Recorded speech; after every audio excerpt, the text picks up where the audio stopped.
السلام علیکم ورحمۃ اللہ وبرکاتہ۔ سائل کا سوال ہے کہ نماز جنازہ کا مسنون طریقہ کیا ہے؟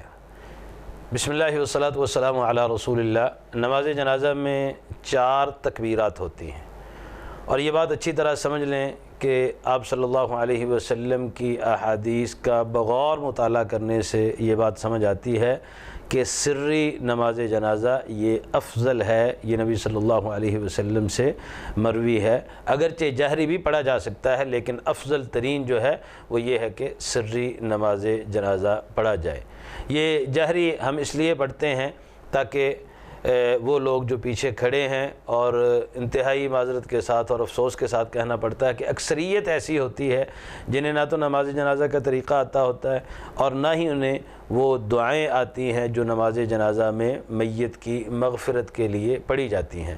اس لیے جہری پڑھا جاتا ہے تاکہ کم از کم وہ آمین کہہ کے اس میں شامل ہو سکیں۔ تو 4 تکبیرات ہوتی ہیں اس کے اندر، اور پہلی تکبیر کے بعد نماز جنازہ کے اندر ثنا یا دعائے استفتاح نہیں ہے۔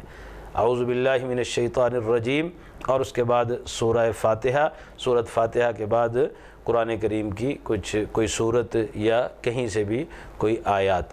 دوسری تکبیر کے بعد درود ابراہیمی مکمل جو ہم نماز میں تشہد کی حالت میں پڑھتے ہیں وہ درود پڑھا جائے گا، اور تیسری تکبیر کے بعد نبی صلی اللہ علیہ وسلم نے نماز جنازہ کی جو مختلف دعائیں سکھائی ہیں وہ تمام کی تمام دعائیں یا ان میں سے جو بھی دعائیں آتی ہیں وہ دعائیں پڑھیں گے، اور چوتھی تکبیر کے بعد سلام پھیر دیں گے۔ یہ مسنون طریقہ ہے، جناب محمد الرسول اللہ صلی اللہ علیہ وسلم سے مروی ہے، اور اس کے علاوہ جو طریقے رائج ہیں ان کی کوئی حیثیت نہیں ہے۔